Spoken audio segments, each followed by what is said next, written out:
నమస్తే, welcome to Sakshi education. This is Ram. చదువుకి పేదరికం అడ్డు కాదని మరోసారి రుజువైంది. రెక్కాడితే గాని డొక్కాడని పరిస్థితి వారిది.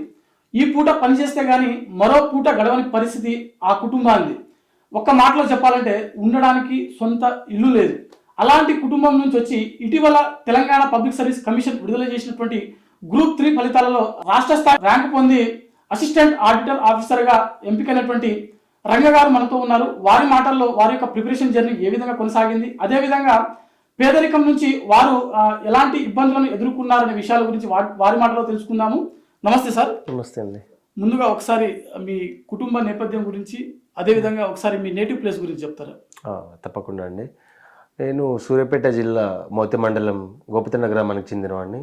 సో మా అమ్మ నాన్న చిన్నప్పటి నుంచి పేదరికం నుంచే వచ్చారు. సో ఇప్పటికీ మాకు సొంత ఇల్లు లేదు, పూరి గుడిసెలోనే ఉంటున్నాము. మా డాడీ లేరండి, 2011లో చనిపోయారు. సో అమ్మగారే మొత్తము చదివించడం జరిగింది. సో 2 సిస్టర్స్ నాకు, వాళ్ళు కూడా మ్యారేజ్ అయిపోయింది వాళ్ళకి. సో వాళ్ళ సహకారంతోనే నేను చదువుకోవడం కానీ లేకపోతే ఇలాంటి కాంపిటేటివ్ ఫీల్డ్కి రావడం జరిగింది. ఒకసారి మీ ఎడ్యుకేషన్ బ్యాక్గ్రౌండ్ ఏ విధంగా సాగింది, స్కూలింగ్ నుంచి మీ గ్రాడ్యుయేషన్ వరకు? ఓకే, నేను 1 to 5 లోకల్లోనే చదువుకున్నాను, మా విలేజ్లోనే చదువుకున్నాను. తర్వాత తుమ్మగూడెంకి జెడ్పీజీఎస్కి వెళ్ళడం జరిగింది. అది కూడా రోజు 4 కిలోమీటర్ నడుచుకుంటూ వెళ్ళడము, 4 కిలోమీటర్ నడుచుకుంటూ రావడము. అలా 6 years చేశాను నేను అక్కడ. హై స్కూల్కి వెళ్ళడానికి డైలీ వర్షం వచ్చినా ఏమొచ్చినా జస్ట్ నడుచుకుంటూ వచ్చేటోడిని. ఆ బ్యాక్గ్రౌండ్ నుంచి వచ్చాను.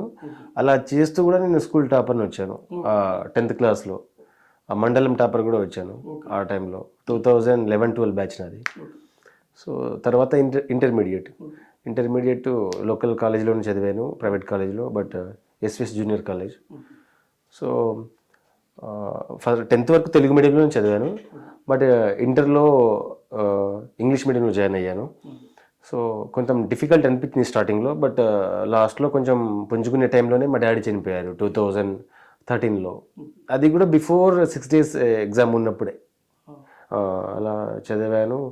సో నాకు ఎంత ఇష్టం చదువు అంటే, మా డాడీ చనిపోయినా కూడా వేరే వాళ్ళు నిద్రకు తీసుకెళ్తారు కదా, సో రిలేటివ్స్, వాళ్ళ ఇంటికి పోయినప్పుడు కూడా అందరు పండుకునేటప్పుడు నేను బుక్ తీసి చదివేటోడిని ఇంటర్ ఎగ్జామ్ ముందు. అలా చదివి ఇంటర్ కూడా క్లియర్ చేశాను, ఏ సప్లీ లేకుండా both years. తర్వాత బీటెక్ జాయిన్ అయ్యి శ్రీకృత ఇంజనీరింగ్ కాలేజ్ కారేపల్లిలో 2014-18 బ్యాచ్ నాది, మైనింగ్ ఇంజనీరింగ్. సో చాలా డిఫికల్టీస్ ఫేస్ చేశాను అందులో. ఇంజనీరింగ్లో జాయిన్ అవ్వడానికి డిగ్రీ చేద్దాంలే, పైసలు లేవు కదా అనుకున్నాను. సో మా అమ్మ కూలీ చేసి నెల కూలీ చేసి పంపించే డబ్బులతో నేను చదువుకోవాలి. సో మా బాబాయ్ హేమ్లా ఫోర్స్ చేసి, నువ్వు డిగ్రీ చదవద్దు, బీటెక్కే చదవాలి ఖచ్చితంగా అని చెప్పేసి బీటెక్కే చదివించడం జరిగింది. సో 2014 నుంచి 18 వరకు మైనింగ్ ఇంజనీరింగ్ చేశాను. సో చాలా డిఫికల్టీస్ వచ్చాయి. సో ప్రస్తుతం మారుతున్నటువంటి టెక్నాలజీ కాలంలో ఇప్పటికీ సొంత ఇల్లు లేకపోవడం అనేది అసలు నాకే బాధాకరం అనిపించింది. అంటే మీ గురించి ఎంక్వైరీ చేసినప్పుడు, సో అసలు ఏంటిది, అసలు మీకు స్టార్టింగ్ నుంచి ఎలా ఉండేది, మీ ప్రాపర్టీస్ కానీ అంటే మీ ఇల్లు కానీ ఎలా ఉండేది ఫస్ట్ ఒకసారి? స్టార్టింగ్ నుంచే దానికంటే ఇంకా ఘోరమైన పరిస్థితులు ఉండే. ఇప్పుడు గోడలు ఉన్నాయి ఇంటికి, ఇంతకుముందు తడికెలు ఉండేది, తడికెళ్ళు ఉండేటం. అంటే మా తాతకాలం నుంచే మాకు ఆస్తిపాస్తులు ఏం లేకుండే. మా డాడీ జీతం ఉండేటోళ్ళు దొరవాళ్ళ ఇంటికాడ. జీతం ఉండే పైసలతో నేను చదువుకున్నాను. సో మా డాడీ చనిపోయిన తర్వాత మా అమ్మ కూలికి వెళ్ళి ఆ డబ్బులతో నన్ను చదివించి, ఆ డబ్బులు పంపిస్తేనే నేను హాస్టల్ ఫీజులు అవి కట్టి బుక్స్ కొనుక్కొని చదవడం జరిగింది. ఇల్లు స్టిల్ 20 years నుంచి అలానే ఉంది. ఇంతకుముందు కూడా జస్ట్ పాక ఇల్లులోనే ఉండము, బట్ ఇప్పుడు గోడలు ఉంది అంతే. హెల్త్ ఇష్యూస్ వల్ల చనిపోయారు నాన్నగారు. సో 2013లో నా ఎగ్జామ్ ముందే బిఫోర్. దాని తర్వాత బర్డెన్ మొత్తం మా మమ్మీ మీద పడింది. సో ఆమె డైలీ కూలికి వెళ్ళి, డైలీ వేజ్ లేబరర్, డైలీ నాటు పనికి, పొలం పనికి, అలా మిరపకాయలు కోయడానికి పోయి వచ్చే డబ్బులతో నాకు పంపిస్తే నేను ఇక్కడ చదువుకునేటోడిని. గ్రేట్. సో ఒకసారి మీరు ప్రిపరేషన్ జర్నీ ఎప్పుడు స్టార్ట్ చేశారు? ఒకసారి 2018లో నాది బీటెక్ అయిపోయినప్పుడు నేను ఏదైనా వర్క్ చేసుకుందామని హైదరాబాద్ వచ్చా ఒక ఫ్రెండ్ ద్వారా. నవీన్, రమేష్ అని 2 నా జూనియర్స్ ఉండే. వాళ్ళు బిగ్ బజార్లో పనిచేస్తున్నారు, ఎంపీఎం మాల్ అబిడ్స్లో. అయితే నాకు కూడా ఏదైనా వర్క్ చూడండి, నాకు స్తోమత లేదు మా అమ్మకి పెట్టడానికి, నేను వర్క్ చేసుకుంటా అని చెప్తే, నువ్వు బీటెక్ చేసావు కదా, మంచి టాపర్వే, నువ్వు మంచి ర్యాంకర్వే కదా అంటే, లేదంటే బిగ్ బజార్లో నేను ఫస్ట్ బకెట్లు అమ్మాను సేల్స్ మ్యాన్గా 8,000 రూపీస్తో 2018లో. సో అలా స్టార్ట్ చేసి తర్వాత మా ఫ్రెండ్ బుక్యా సూర్య అని పరిచయం అయ్యాడు. యూపీఎస్సీ ఆల్రెడీ ర్యాంకర్ అతను ఐఆర్ఎస్, బట్ కొంచెం సర్టిఫికేట్ వల్ల మిస్ అయింది అతనికి. అతని గైడెన్స్ ద్వారా నేను యూపీఎస్సీకి వచ్చి ఇలా కాంపిటేటివ్ ఫీల్డ్కి వచ్చి చదువుకోవడము అతని సహకారంతో, మెంటల్లీ కానీ ఆర్థికంగా కానీ లేకపోతే బుక్స్తో అన్ని ధైర్యం చెప్పి నాకు కాంపిటేటివ్ వరల్డ్లో తీసుకొచ్చి చదివించారు. సో మీరు యూపీఎస్సీ అటెంప్ట్ ఇచ్చారండి? ఇచ్చాను. ఓకే, ఎన్ని అటెంప్ట్స్ ఇచ్చారు? ఇప్పుడు 4 ఇచ్చాను నేను. ఓకే. సో సీసాట్తోనే ఆగిపోతున్నా ప్రతిసారి. ఓకే. సో దానికోసమే మళ్ళీ ట్రై చేసి ఈసారి ఎలాగైనా గట్టెక్కాలని అనుకుంటున్నాను. సో ఒక చిన్న క్వశ్చన్ అండి, ఇప్పుడు మనకు కేంద్ర రాష్ట్ర ప్రభుత్వ పథకాల ద్వారా ఇల్లులు అనేది మంజూరవుతాయి. సో మీ గ్రామంలో అన్ని ఇలానే ఆల్మోస్ట్ అన్ని గుడిసె ఇల్లులు ఉంటాయా, లేకుంటే కొంతవరకైనా ఏమైనా మార్పు చెందిందా, లేకుంటే మీ వరకు ఇంత ఉందా? సొంత ఇల్లులు ఏమైనా ప్రభుత్వ పథకాల ద్వారా ఏమైనా వచ్చాయా మీకు? మా విలేజ్ చాలా పెద్దది, 2000 కుటుంబాలు ఉంటాయి అప్రాక్సిమేట్లీ. సో ఆ విలేజ్కి సెంటర్లో మా ఇల్లు ఉంటుంది, అంటే అదే మెయిన్ రోడ్ ఇక అన్నిటికీ, ఆ బస్ స్టాండ్ దగ్గర. సో అన్ని పక్కన పెద్ద పెద్ద డాబాలు ఉంటాయి, మాది మాత్రమే గుడిసె ఉంటుంది. అసలు ఎవరు వచ్చినా ఫస్ట్ ఆ గుడిసె ఎవరిదని అడుగుతారు. అంటే అన్ని పెద్ద పెద్ద బిల్డింగ్లు ఉన్నాయి, ఇటు బిల్డింగ్లు ఉన్నాయి. ఆ చిన్న గుడిసె, అది కూడా మెయిన్ అట్రాక్షన్ అదే స్టేట్, ఇక సెంటర్ ఆఫ్ పాయింట్ మా విలేజ్లో. అక్కడే మా గుడిసె ఉంది కదా అని ఎంక్వైరీ చేసి అందరూ. కానీ ఇప్పుడు కేంద్ర పథకాలు, ఈ పథకాలు అనేది మాటలోనే అయిపోయింది. కానీ ఇప్పుడు మా పక్క ఖమ్మం డిస్టిక్ ఉంది, అక్కడ పాలేరు నియోజకవర్గం ఉంది, మా పక్కనే దుబ్బతండ అనేది, అక్కడ కూడా ఇల్లు మంజూరు అయ్యాయి. బట్ మా మోతి మండలానికి మాత్రము కొన్ని విలేజెస్కి వచ్చాయి, కానీ మా విలేజ్ కార్నర్ ఆఫ్ ది మా మండల్ ఇంకా రీచ్ కాలేదు, ఇంకా ఇల్లు శాంక్షన్ ఏమి అవ్వలేదు మాకు ఇంకా. సో మీరు ఇందాక అన్నారు మీ ఫ్రెండ్ ఐఆర్ఎస్ అని చెప్పి, అంటే ఐఆర్ఎస్ సర్టిఫికేషన్ లో మిస్ అయిందని చెప్పి, సో ఆయన సహకారంతో మీరు ప్రిపరేషన్ జర్నీ అనేది స్టార్ట్ చేశారు. ఓకే. సో స్టేట్ ఎగ్జామ్స్ కి మీరు ప్రిపరేషన్ జర్నీ అనేది ఎప్పుడు స్టార్ట్ చేశారు? 22లో నేను యూపీఎస్సీ ప్రిపరేషన్ ఉన్నప్పుడు 2022లో ఈ గ్రూప్ 1 నోటిఫికేషన్ వచ్చింది ఫస్ట్. సో నోటిఫికేషన్ వచ్చిన తర్వాత స్టేట్లో కూడా జాబ్ ఉంది కదా, మనం కొట్టాలి కదా, స్టేట్లో అధికారి అవ్వాలి అనేది అలా డిసైడ్ అయిపోయి 2022 నుంచి స్టేట్కి ప్రిపేర్ అయ్యాను నేను. సో గ్రూప్ 1 రాశాను, అది మార్క్ టెస్టులు అవి రాసి మళ్ళీ గ్రూప్ 2, గ్రూప్ 3 అన్ని అప్లై చేసేసాను. బట్ గ్రూప్ 1 కొంచెంలో మిస్ అయింది, ఒక 20 మార్క్స్తో. నాకు 410 వచ్చాయి గ్రూప్ 1లో. గ్రూప్ 2లో 344 వచ్చాయి నాకు, ఇంకో 6 మార్క్స్ ఉంటే నేను సర్వీస్లో ఉండేటోడిని. సో గ్రూప్ 3 లక్కీలీ ఇది వచ్చింది, 265 మార్క్స్ వచ్చాయి. సో 1176 ర్యాంక్ వచ్చింది. అసిస్టెంట్ ఆడిటర్ పే అండ్ అకౌంట్స్లో నాకు అబిట్స్లో రావడం జరిగింది, ఫైనాన్స్ డిపార్ట్మెంట్లో. సో చాలా మంది అంటారు, అంటే ఇప్పుడు ప్రిపరేషన్ స్టార్ట్ చేయాలనుకునేటువంటి అభ్యర్థులు చాలా మంది అంటూ ఉంటారు, సో ప్రిపేర్ అవ్వడానికి సరైన బుక్స్ తీసుకోవడానికి మా దగ్గర సరైన ఆర్థిక పరిస్థితి సహకరించకపోవడం, లేదంటే కోచింగ్ ఇన్స్టిట్యూట్లలో ఫీజులు కట్టడానికి మా దగ్గర డబ్బులు లేకపోవడం అని చెప్పి చాలామంది చాలా విధాలుగా అంటూ ఉంటారు. సో మీరు సొంత ఇల్లు లేని పరిస్థితి నుంచి, ఒక పూట పని చేస్తే కానీ ఇంకో పూట గడవని పరిస్థితి నుంచి మీరు వచ్చి ఈరోజు ప్రభుత్వ ఉద్యోగిగా మీరు సెలెక్ట్ అయినటువంటి పరిస్థితి. సో ఈ విషయానికి, అంటే ఆర్థిక పరిస్థితులు ప్రభుత్వ ఉద్యోగం చదవడానికి ఒక అడ్డు అనే దానికి మీరేమంటారు? అసలు నేను చెప్పాలంటే వేరే వాళ్ళు స్టార్టింగ్లో నాకు సూర్య గారు హెల్ప్ చేశారు, ఇప్పటికీ హెల్ప్ చేస్తున్నారు. బట్ నేను అశోక్ నగర్లో హాస్టల్ ఉన్నప్పుడు వేరే అబ్బాయి టెస్ట్ సిరీస్ రాసి పడేసిన టెస్ట్ సిరీస్ని ఆయన చెత్తబుట్టలో పడిస్తే అవి తీసుకొని నేను చదివేటండి, ఎందుకంటే నా దగ్గర స్తోమత లేదు కొనుక్కోవడానికి. సో ఆర్థికంగా అసలే లేదు స్తోమత. 3000 రూపాయలు హాస్టల్కి కట్టేసి ఇంకా మిగతా బయట 100 రూపాయలతోనే మిగతా ఎక్స్పెండిచర్ చేసేటోడు నేను, జస్ట్ అంత లిమిటెడ్గా. సో వేరే వాళ్ళు రాసి పడేసిన టెస్ట్ సిరీస్ చూడడం కానీ, లేకపోతే ఫ్రీగా ఎక్కడైనా మాక్ టెస్ట్లో పెడతారు అవి రాయడం కానీ, అంతే తప్ప నేను కోచింగ్ తీసుకునేంత డబ్బులు స్థాయి నాకు లేదు. సో చాలామంది ఏసీ రూమ్లో స్టడీ హాల్లో చదువుతారు, లక్షల ఫీజు పెట్టి, కానీ వాళ్ళు కూడా క్రాక్ చేయరు, వెళ్ళిపోతారు ఎక్స్పెండిచర్ పెట్టి. బట్ నేను మాత్రం సాక్షి ఎడ్యుకేషన్లో ఒక డైలీ ఆర్టికల్స్ వస్తాయి, క్వశ్చన్స్ వస్తాయి, తెలంగాణ హిస్టరీ మీద, తెలంగాణ కల్చర్ అన్నిటి మీద వస్తాయి. అవి కట్ చేసుకొని న్యూస్ పేపర్లో ఇంత ఉన్నాయి నా దగ్గర ఇప్పటికీ, సాక్షి పేపర్లో, ఎడ్యుకేషన్ పేపర్లో. అవి చూసి అవి టిక్ చేసుకొని అందులో కూడా నేను చాలా ప్రిపేర్ అయ్యాను.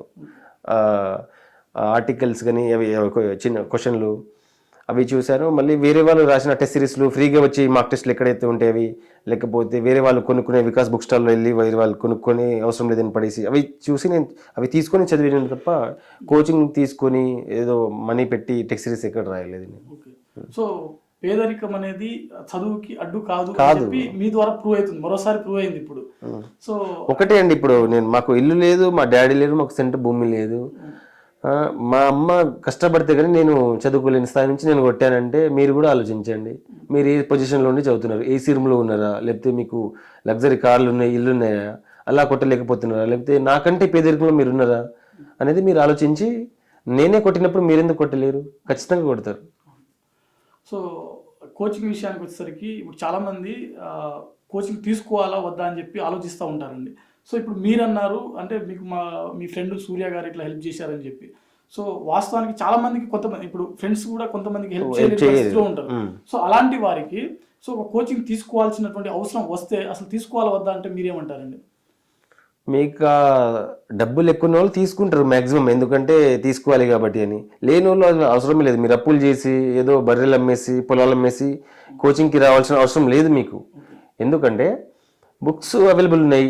అప్పట్లో అంటే ఇంటర్నెట్ లేదు, ఇప్పట్లో అంటే మీకు యాక్సెస్ ChatGPT ఉన్నది, మీకు AI ఉన్నది, గూగుల్ ఉన్నది, ప్రతిదీ మీకు కంటెంట్ అవైలబుల్గా దొరుకుతుంది ఫ్రీగా. మీరు కోచింగ్ ఖచ్చితంగా తీసుకోవాలని ఏం లేదు.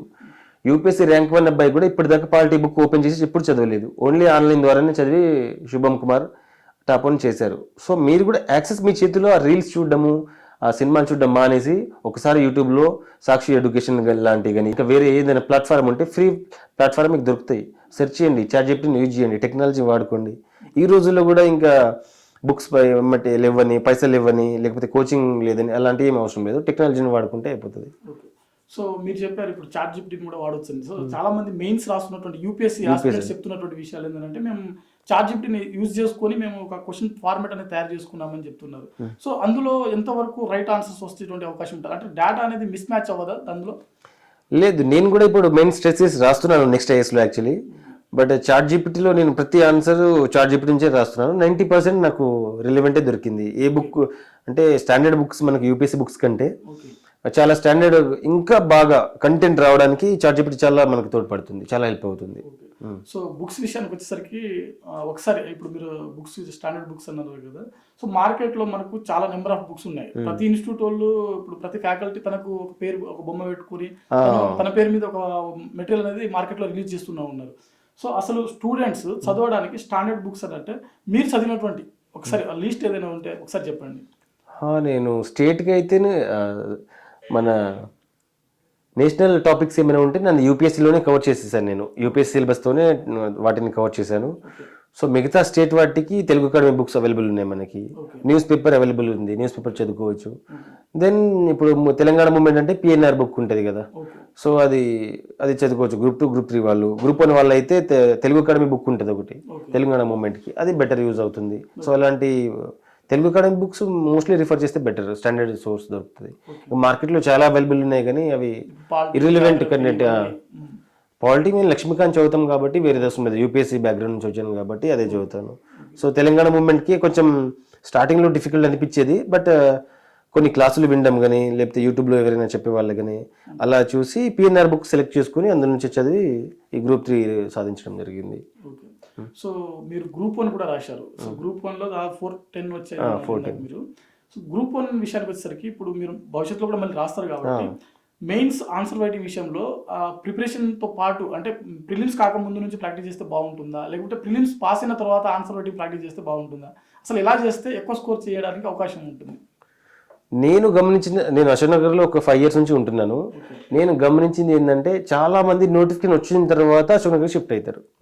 అంటే నోటిఫికేషన్ ఇప్పుడు ఇచ్చారు కదా, ఇప్పుడు వెళ్ళి చదువుకోవచ్చని.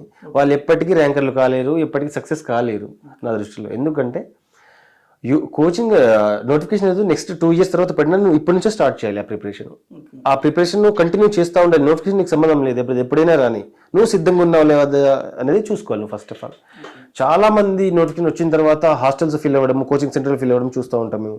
ఇప్పుడు ఎవరు ప్రిపేర్ అవ్వట్లేదు, హార్డ్లీ ఒక 20-30% పీపులే ఇప్పుడు కొంచెం కంటిన్యూస్గా ప్రిపేర్ అవుతున్నారు. బట్ ముందు నుంచి ప్రిపేర్ అయితే నా దృష్టిలో బెటర్, మీరు ఖచ్చితంగా సర్వీస్ కొడతారు. బట్ నోటిఫికేషన్ వచ్చాక ఎవరైతే స్టార్ట్ చేద్దాము ఇప్పుడేం వద్దు అనుకునే వాళ్ళకు మీరు ఎప్పుడు ఏం సాధించలేరు, అదైతే గుర్తుపెట్టుకోండి. ఓకే. సో మీరు అశోక్ నగర్లో దాదాపు 5 years నుంచి ఉన్నారు కాబట్టి అశోక్ నగర్లో నెంబర్ ఆఫ్ స్టూడెంట్స్ ఇప్పుడు యూపీఎస్సీ గ్రూప్ 1 లాంటి ఎగ్జామ్స్ రాసినప్పుడు 1 or 2 attempts ఇచ్చిన తర్వాత కూడా కొంతమంది 3-4 attempts కూడా ఇస్తారు. సో అటెంప్ట్స్ ఇచ్చినప్పటికీ సక్సెస్ కానప్పటికీ కూడా అక్కడనే ఉండేటువంటి పరిస్థితి చాలా మంది ఉన్నారు. సో వాళ్ళకి ప్లాన్ B అనే ఆప్షన్ పెట్టుకోకుండా ఉంటారనమాట. సో అలాంటి విద్యార్థులకి ప్లాన్ B అనేది అవసరమా కాదనంటే మీరేమంటారు? వాళ్ళ డిపెండ్ అపాన్ వాళ్ళ కుటుంబ నేపథ్యం గురించి. ఇప్పుడు కొంతమంది అశోక్ నగర్లో చాలా మంది రిచ్ పీపుల్సే ఉంటారు, వాళ్ళ డాడీస్ MRO కానీ ఏదో ఉంటారు. కొంతమంది అసలు ఇంటికి వెళ్ళలేక లేకపోతే గవర్నమెంట్ జాబ్ ఖచ్చితంగా నేను కొట్టాలి ఈ తెలంగాణ ప్రభుత్వంలో, నేను ఖచ్చితంగా కొట్టే పోవాలి అనే సంకల్పంతో ఉన్న వాళ్ళు చాలా మంది ఉన్నారు. ఇప్పటికీ ఒక 8 years 9 years వెయిట్ చేస్తున్నారు వాళ్ళు. అలాంటి వాళ్ళకి ఇప్పుడు స్టేట్ గవర్నమెంట్ కూడా జాబ్ క్యాలెండర్ లాంటిది ఇస్తే వాళ్ళకి కూడా బహుశా వాళ్ళు కూడా ఏదో ఒక జాబ్ కొట్టుకొని మ్యారేజ్ చేసుకుని వాళ్ళ లైఫ్ సెటిల్ వాళ్ళు చేసుకుంటారు. బట్ ఇలా డిలే అయ్యి కొంతమంది ఇలా ఉండిపోతున్నారు. సో అంటే ఇప్పుడు జాబ్ క్యాలెండర్ అనేది ఎవ్రీ ఇయర్ ఇవ్వకపోవచ్చు. సో వచ్చే 1000 పోస్టులకి దాదాపు 1,00,000 మంది 2,00,000 మంది అప్లై చేసేటువంటి పరిస్థితి. సో అందరికీ రాదు కదా. సో అలాంటి అభ్యర్థులు ప్లాన్ బి ఉండాలి అని అంటే ఏమంటారు? Plan B number of platforms ఉన్నాయండి. ఇప్పుడు సాఫ్ట్వేర్ ఇండస్ట్రీస్ ఉన్నాయి తెలంగాణలో, చాలా మనం అదే టాప్లో ఉన్నాము. ఎంప్లాయీలో 10 lakhs more than 10 lakhs people ఉన్నాము. సాఫ్ట్వేర్ మీకు ఉంది, లేకపోతే మీరే సొంతంగా ఏమైనా పెట్టుకోండి, స్టార్ట్అప్ పెట్టుకోండి. థాట్ ప్రాసెస్ అనేది ఓన్లీ ఒక అభ్యర్థికి గవర్నమెంట్ జాబ్ నేను కొట్టాలి ఖచ్చితంగా, లేకపోతే వేరేది నాకు అవసరం లేదంటే అది ఉండకూడదు, మొండి పట్టారు. ప్లాన్ బి చేసుకోవాలి. ఇప్పుడు నీకు 9 years నుంచి అందులో రావట్లేదంటే నువ్వు అందులో ఫిట్ కాదు. అది నువ్వు క్విట్ చేసి నువ్వు స్టార్ట్అప్ పెట్టుకుంటావా, లేకపోతే ఈ రోజుల్లో ఒక చిన్న అబ్బాయి స్టార్ట్అప్ పెట్టుకొని గూగుల్లో అలా వాళ్ళు సెలెక్ట్ అవుతున్నారు. మనం ఇంత ఏజ్ ఇంత నాలెడ్జ్ సంపాదించుకొని ఓన్లీ స్టేట్ గవర్నమెంట్లోనే ప్రిపేర్ అవుతాను, నేను వేరే దానిలో ప్రిపేర్ అవ్వనంటే అది మూర్ఖత్వమే అనిపిస్తుంది నా దృష్టిలో. సో ప్లాన్ బి అనేది ఖచ్చితంగా ఉండాలి. ఎందుకంటే ప్లాన్ 1లో సక్సెస్ అయినా ప్లాన్ బిలో ఖచ్చితంగా మీరు ఏదో ఒక ఆల్టర్నేటివ్ చూసుకుంటే బెటర్ అనిపిస్తుంది. ఎందుకంటే ఆర్థికంగా కానీ మీ పేరెంట్స్ని భారం కాకూడదు. సో వెల్ సెటిల్ ఫ్యామిలీ అయినా ఎవరైనా ప్లాన్ బి అయితే ఖచ్చితంగా ఉండాలి. సో మీరు ప్రిపేర్ అయ్యే టయానికి అశోక్ నగర్లో మీ రూమ్మేట్ అంటే మీరు ముగ్గురు ఉన్నారు కదా. సో మీరు మీ ఫ్రెండ్స్ ఎవరైతే ఉన్నారు ఇద్దరు, ఒకరు Group 1గా సెలెక్ట్ అవ్వడం జరిగింది, ఇంకో పర్సన్ వచ్చేసరికి Group 2గా సెలెక్ట్ అవ్వడం జరిగింది. సో ఒకసారి మీ రూమ్మేట్స్ గురించి మీ గురించి ఒకసారి చెప్తారా? ఎలా ఉండేవాళ్ళు? నాకు అశోక్ అనే అబ్బాయి ఇప్పుడు deputy collector Nagar Kurnool select అయ్యారు. అతను నేను ఎస్టీ స్టడీ సర్కిల్లో ఫ్రెండ్స్ మేము ఇద్దరము. సో దాని తర్వాత వాళ్ళు ఇంకో అబ్బాయి రమేష్, బుక్యా రమేష్, బాణోత్ రమేష్ అబ్బాయి. సో ఎక్సైఎస్ఐగా సెలెక్ట్ అయ్యారు అతను. సో మేము ముగ్గురం ప్రిపేర్ అయ్యి గ్రూప్స్ ఎగ్జామ్కి వాళ్ళు కూడా అశోక్ నగర్కి వచ్చి ప్రిపేర్ అయ్యి డిస్కషన్ చేసుకుని రోజు మార్క్ టెస్టులు రాసి ఒకరు కాపీ చెక్ చేసుకోవడము. సో అలా స్కోర్ ఎంత వస్తున్నాయి, ఇంకా ఏం పాయింట్స్ రాయాలని రోజు డిస్కషన్ చేసుకునేటోళ్ళం మేము కూర్చొని ఆఫ్టర్ మార్క్ టెస్ట్ ఇచ్చిన తర్వాత. సో ముగ్గురు ఒకే రూమ్ లో ఉండి గ్రూప్ డిస్కషన్ తోటి ప్రతి సబ్జెక్ట్ ని డిస్కస్ చేసుకునేవాళ్ళు. ముగ్గురు సెలెక్ట్ అయ్యారు. Group 1 ఒకరు, Group 2 ఒకరు, Group 3 ఆఫీసర్ ఒకరు. సో ఓవరాల్ గా ఒకే రూమ్ నుంచి ముగ్గురు ఆఫీసర్లు అయితే బయటికి వచ్చాము. Okay right. మీరు నెక్స్ట్ ప్రిపరేషన్ మీరు దేనికోసం ప్రిపేర్ అవుతున్నారు అంటే? మరి యూపీఎస్సీ కంటిన్యూ చేస్తున్నాను. యాక్చువల్లీ స్టార్టింగ్ ఇనిషియల్ స్టేజ్ లో నేను యూపీఎస్సీని ప్రిపేర్ అయ్యాను. బట్ మిడిల్లో స్టేట్ ఎగ్జామ్స్ వచ్చాయి కాబట్టి స్టేట్ ఇలా టర్న్ అయ్యి మళ్ళీ యూపీఎస్సీకి రాస్తున్నాను. మెయిన్ స్టేట్ సిరీస్ రాస్తున్నాను నేను ఇప్పుడు ప్రజెంట్. సో ఖచ్చితంగా నెక్స్ట్ ఇయర్ క్రాక్ చేయాలని అనుకుంటున్నాను. మీరు 2018లో హైదరాబాద్ వచ్చినప్పుడు ఫస్ట్ సేల్స్ మ్యాన్ గా పనిచేశామని చెప్పారు. సో ఆ టైంలో మీకు అమ్మగారికి మాక్సిమం మీరు పనిచేస్తున్నా అని చెప్పే ఉంటారు. ఆ తర్వాత ప్రిపేర్ అవుతున్న టైంలో నేను ప్రిపేర్ అవుతున్నా అని చెప్పారా మీరు అమ్మగారికి? చెప్పాను. నేను స్టార్ట్ అవుతున్నా అంటే మరి ఎలా డబ్బులు కష్టమవుతుంది కదా. ఇప్పుడు అశోక్ నేను షిఫ్ట్ అవ్వాలంటే కనీసం 5,000 6,000 ఆ టైంలో ఉండేది. సో అలా సెట్ అవ్వకపోతే నేను Osmania university back side Manikeshwara Nagar బస్తీ ఉండేది. సో అక్కడ 1000లోనే అయిపోతుంది నాకు అన్ని ఎక్స్పెండిచర్, రూమ్తో సహా అన్ని. అక్కడ స్టే చేశాను కొన్నాళ్ళు. దాని తర్వాత అమ్మగారు చెప్పారు ఇంకా బాగా చదవాలి, యూపీఎస్సీకి ఖచ్చితంగా అశోక్ నగర్ వస్తేనే నేను ఏదైనా చేయగలను, అక్కడ నుంచి నా వల్ల కావట్లేదు. సో మార్క్ టెస్ట్లు కానీ కోచింగ్ ఇన్స్టిట్యూట్ కానీ అట్మాస్ఫియర్ కానీ నాకు ఇక్కడ దొరకట్లేదు అంటే అలా వచ్చి అశోక్ నగర్లో జాయిన్ అయ్యి హాస్టల్లో మా అమ్మగారు ఒక 2-3 months పెట్టారు. తర్వాత నాకు ఎస్టీ స్టడీ సర్కిల్లో సీట్ వచ్చింది ఫ్రీగా. సో నాకు లక్కీలీ ఇంకా కొంచెం బర్డెన్ తగ్గి అలా షిఫ్ట్ అయ్యి ప్రిపరేషన్ స్టార్ట్ చేశాను యూపీఎస్సీ. సో రిజల్ట్ వచ్చినప్పుడు అమ్మగారు ఎలా రియాక్ట్ అయ్యారు? చాలా హ్యాపీగా ఫీల్ అయ్యారు. ఎందుకంటే డైలీ వేజ్లర్ కొడుకు ఒక గ్రూప్ 3 అధికారి అంటే గవర్నమెంట్ అధికారి అయ్యాడు. గవర్నమెంట్ కింద సర్వెంట్లా పనిచేసే మేము గవర్నమెంట్ కుర్చీ వెనకాలే ఉన్న వాళ్ళం ఇంతకుముందు. ఇప్పుడు వార్డ్ మెంబర్ వచ్చినా ఎవరు వచ్చినా మేము కుర్చీ సప్లై చేయాలి కదా. సో నిరుపేద కుటుంబము, అలా చేస్తే మాకు డబ్బులు వస్తాయి. అలాంటి స్థాయి నుంచి ఇప్పుడు మా అమ్మ చైర్ ఇలా పెట్టే స్థాయి నుంచి వాళ్ళ కొడుకుని కూర్చోబెట్టే స్థాయికి తీర్చిదిద్దింది. అమ్మగారు నమస్కారం అండి. మీరు చాలా గ్రేట్ అండి. బుజ్జి గారు చాలా గ్రేట్ అండి. మీరు మీ అబ్బాయి ఈ రోజు Group 3 ఆఫీసర్గా సెలెక్ట్ అయ్యారు. చాలా మిమ్మల్ని ఆదర్శంగా తీసుకొని మరింత మంది ఇలా మీ అబ్బాయి లాగా చాలా మంది ఇంకా ప్రిపేర్ అయ్యి మరింత మంచి స్థాయిలో ఎదగాలని చెప్పి కోరుకుంటున్నామండి. సో మా అమ్మగారు ఇప్పటికీ ఒక 6 years ప్రిపరేషన్లో ఇక నా వల్ల కాదు, నువ్వు పెళ్లి చేసుకో, లేకపోతే నేను పెట్టలేను అని ఏ రోజు అనలేదు. నువ్వు ఎక్కడి వరకు చదవాలనుకున్నావు చదువు, నేను చూసుకుంటా, అది నీకు అనవసరం డబ్బుల గురించి. బట్ అలా సపోర్ట్ చేస్తూ బారోయింగ్ తీసుకొని లేకపోతే కూలి పనులు అవి చేసుకుంటూ నాకు ఎప్పుడు ఫోర్స్ చేయలేదు, నువ్వు స్టడీ ఆపేసే ఇంకా పెళ్లి చేసుకొని, నేను ఎప్పుడు చెప్పలేదు నాకు. గ్రేట్ అనిపిస్తుంది.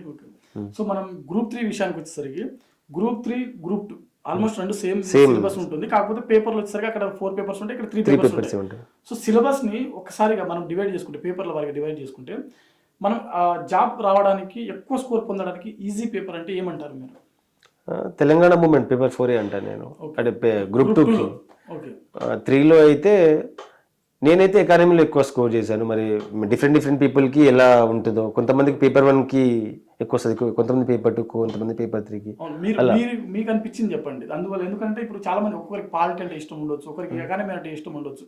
సో ఇప్పుడు అప్కమింగ్ ఎగ్జామ్స్ లో స్టూడెంట్స్ ఏ సబ్జెక్టులు ఏ పేపర్ మీద ఎక్కువ ఫోకస్ చేస్తే ఎక్కువ మార్కులు పొందడానికి అవకాశం ఉంటుంది ఒక లాజిక్ తోటి? ఓకే, నా ఫ్రెండ్ సర్కిల్లో జాబ్ పొందిన వాళ్ళందరికీ పేపర్ 1లోనే తగ్గిపోయాయి, అందరికి 60s లోనే వచ్చేసాయి. ఇంకా మిగతా పేపర్లు అంటే 90s 100s కొట్టేశారు. సో పేపర్ 1 మీద ఫోకస్ చేయాలి మీరు ఖచ్చితంగా, ఎందుకంటే అందులో మ్యాథ్స్ ఉంటుంది, ఇంటర్నేషనల్ రిలేషన్స్, కరెంట్ అఫేర్స్ అన్ని మిక్స్ అయి ఉంటుంది. కాబట్టి చాలా మంది ర్యాంకర్లు నా ఫ్రెండ్స్ కూడా 65, 68 కూడా దాటలేదు. అంటే అక్కడ ఆ పేపర్ అలా ఆపేస్తుంది. సో పేపర్ 1 మీద బాగా ఫోకస్ చేయండి. గ్రూప్ 2 అయినా గ్రూప్ 3 అయినా మీరు పేపర్ 1 ఖచ్చితంగా ఫోకస్ చేయాల్సిందే. ఇప్పుడు పేపర్ 2లో పాలిటీ ఎలా ఉంటుంది కాబట్టి అది ఈజీ స్కోర్ చాలా మంది చేస్తారు. సో కొంతమందికి ఎకానమీ చాలా భయము. నా ఫ్రెండ్స్ లో చాలా మంది సర్వీస్ వచ్చిన వాళ్ళు, రాని వాళ్ళు ఎకానమీలో 80 క్రాస్ చేయలేకపోయారు. సో నేను 96 చేశాను అందులో. నాకు అదే బాగా కలిసి వచ్చింది పేపర్. సో ఎకానమీ విషయానికి వచ్చేసరికి, సో ఇప్పుడు మనకు మార్కెట్లో బుక్స్ కూడా చాలా నెంబర్ ఆఫ్ అవైలబుల్లో ఉన్నాయి. సో ఆన్లైన్ ద్వారా, యూట్యూబ్ ద్వారా చదువుకోవచ్చా, మనం కవర్ చేయొచ్చా ఎకానమీ సబ్జెక్ట్ని? ఖచ్చితంగా చేయొచ్చు. చాలా ప్లాట్ఫామ్స్ ఉన్నాయి. ఇప్పుడు చౌటి సార్ అని ఉంటారు, అతను యూట్యూబ్లో చెప్తారు, లేకపోతే వేరే ప్లాట్ఫామ్ మీద ఉంటాయి. ఇప్పుడు ఎవరైనా సోషో ఎకనామిక్ అవుట్లుక్ అనేది తెలంగాణ గవర్నమెంట్ రిలీజ్ చేస్తుంది కదా. సో దాన్ని ఎవరైనా ఎక్స్ప్లెయిన్ చేస్తారు యూట్యూబ్లో, అది చేసుకున్న పేపర్ 1 కవర్ అయిపోతుంది మీకు. నేనైతే విన్నర్స్ బుక్ చదివాను పార్ట్ 2, పార్ట్ 3కి. పార్ట్ 1 మాత్రం సోషో ఎకనామిక్ అవుట్లుక్ నుంచే చదివేశాను. గవర్నమెంట్ సోర్సెస్ చాలా ఉంటాయి, యూటిలైజ్ చేసుకోవాలి దాన్ని అంతే. సో టెస్ట్ సిరీస్ విషయానికి వస్తుంది, మీరు ఇందాకన్నారు మీ ఫ్రెండ్స్ రాసినటువంటి టెస్ట్ సిరీస్లు ఏవైతే ఉన్నాయో వాటిని మీరు రివిజన్ చేశామని చెప్పారు. సో టెస్ట్ సిరీస్ ఎక్కువగా రాయడం వల్ల అభ్యర్థికి ఏమైనా ఉపయోగం ఎలా ఉంటుంది? ఒకసారి ప్రాక్టీస్ అవుతుంది. ఇప్పుడు ఏ విషయమైనా మల్టిపుల్ టైం రివిజన్ చేస్తే అది గుర్తుంటుంది కదా. సో ఇది కూడా టెస్ట్ సిరీస్, ఎన్ని టెస్ట్ సిరీస్ రాస్తే అంత నాలెడ్జ్, ఎలిమినేషన్ టెక్నిక్స్ మీకు తెలుస్తూ ఉంటుంది. నెక్స్ట్ క్వశ్చన్ ఎలా వస్తుంది, ఎలా ఫ్రేమ్ చేస్తున్నారు కూడా మీరు గెస్ట్ చేయగలరు. సో ఎక్కువ మార్క్ టెస్ట్ రాయడం వల్ల మీకు ఎక్కువ జ్ఞానము, పైగా ఎక్కువ స్కోర్ చేయడానికి ఆస్కారం ఉంటుంది మీకు. సో స్టూడెంట్స్కి ఇప్పుడు అప్కమింగ్ జాబ్ నోటిఫికేషన్స్ ఏవైతే ఉన్నాయో, ఇప్పుడు తెలంగాణ కావచ్చు, ఆంధ్రప్రదేశ్ కావచ్చు, సో ఈ ఇరు రాష్ట్రాల్లో అప్కమింగ్ నోటిఫికేషన్ల కోసం ప్రిపేర్ అవుతున్నటువంటి ఆస్పిరెంట్స్ కావచ్చు, లేకపోతే గతంలో ఆల్రెడీ 1 or 2 మార్క్స్ తోటి పోయినటువంటి అభ్యర్థులు కావచ్చు, వీరికి మీరు ఇచ్చేటువంటి సలహాలు కానీ సూచనలు కానీ? నేను ఒకటే చెప్తాను, మీకు గవర్నమెంట్ సర్వీస్లో ఖచ్చితంగా రావాలి అనుకుంటే ప్రిపరేషన్ ఈ రోజు నుంచే స్టార్ట్ చేయాలి. నోటిఫికేషన్ రేపు వస్తుందా, ఎల్లుండి వస్తుందా మీకు సంబంధం ఉండకూడదు, దాని మీద ఫోకస్ ఉండకూడదు first of all. So day 1 నుంచే స్టార్ట్ చేయాలి. అది ఆ ప్లాన్ మీకు ఉండాలి. నోటిఫికేషన్ వచ్చాక నేను ప్రిపేర్ అవుతా, లేకపోతే ఇంకా నోటిఫికేషన్ రాదు, కొంతమంది అది వచ్చినా ఆగిపోతుంది, కోర్టు కేసులు ఇలా ఉంటే మీరు ఏ నాటికి జాబ్ కొట్టలేరు. మీ ఫోకస్ మొత్తం ఆ కోర్టు కేసులు అయినా ఏమైనా అవ్వని, నీ 100% ఎఫర్ట్ నువ్వు ఇస్తున్నావా లేదా ఎగ్జామ్ పెట్టిన తర్వాత విషయం అది క్యాన్సిల్ అవుతుందా లేకపోతే క్యాన్సిల్ కాదా అనేది నెక్స్ట్. బట్ నువ్వు 100% ఇస్తున్నావా, ఈ అపోహ నుంచి నువ్వు బయటికి రావాలి ఫస్ట్ ఆఫ్ ఆల్. చాలా మంది ఈ ఎగ్జామ్ జరగదు, లైట్ తీసుకో, కోర్టు కేసు అవుతుంది కదా, మళ్ళీ క్యాన్సిల్ అవుతుంది అంటూ ఉంటారు. మన సైడ్ నుంచి మనం 100% ఇస్తే రిజల్ట్ అదే వెతుక్కుంటూ వస్తుంది. నేను కూడా అదే చేశాను.